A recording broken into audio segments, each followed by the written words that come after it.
Hey, what's all this? What's all this money? You said you didn't have any large amounts of money in the vehicle. Turn around for me, okay? Are there any large sums of money, over $5,000 in cash in the vehicle? That's all hundreds. How much money you got? That's not yours, is it? Well, I'm seizing it. Every year, police and prosecutors across the United States take millions of dollars in cash, cars, homes, and more using a legal tool called civil forfeiture. Using civil forfeiture, law enforcement can take your property without even charging you with a crime. In most places, cash and property taken boost the budgets of the very police agencies and prosecutors' offices that took it. This video tracks as much of that money and property as possible. How much is taken? How is it taken? And where does it go after it's taken? Let's begin at the federal level. The Department of Justice's Forfeiture Fund was established in the mid-1980s to collect seized property and distribute the proceeds to federal, state, and local law enforcement. Since 2001, it has exploded, with the annual take reaching $4.5 billion in 2014. The Treasury Department takes billions more. In all, the federal government took $29 billion in cash and property in just 14 years. Most often, property is taken using civil forfeiture, not criminal. With criminal forfeiture, the government must convict you before it can take your property. But under civil forfeiture, no conviction is necessary. Just 13% of Justice Department forfeitures followed a conviction.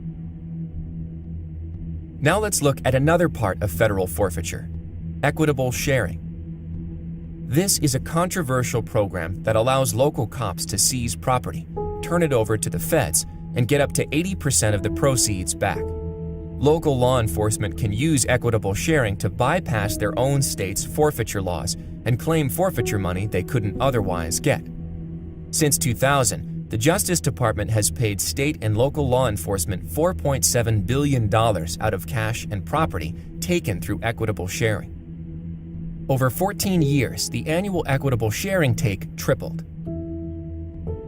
In January 2015, the Attorney General announced changes intended to curb equitable sharing, but they only targeted a small slice of the program. Let's turn to the states. How much money and property is taken under state civil forfeiture laws? It's impossible to say. Few states publish forfeiture information online. The Institute for Justice tried to get forfeiture records from every state, but many don't keep them, and others weren't usable. The best nationwide snapshot we could get for a single year was 2012.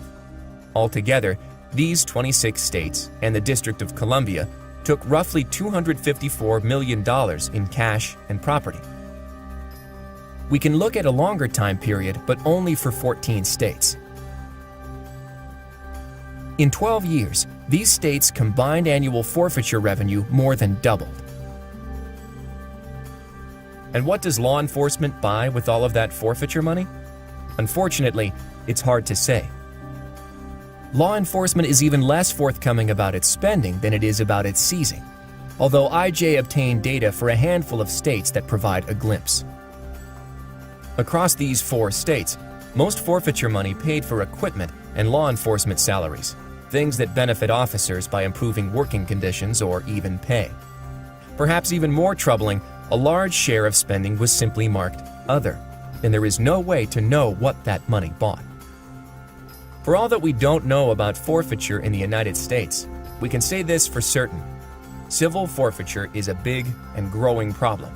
It threatens basic rights to property and due process, and without serious reform, it's only going to keep growing. To learn more about civil forfeiture and how your state stacks up, check out the second edition of IJ's Policing for Profit report.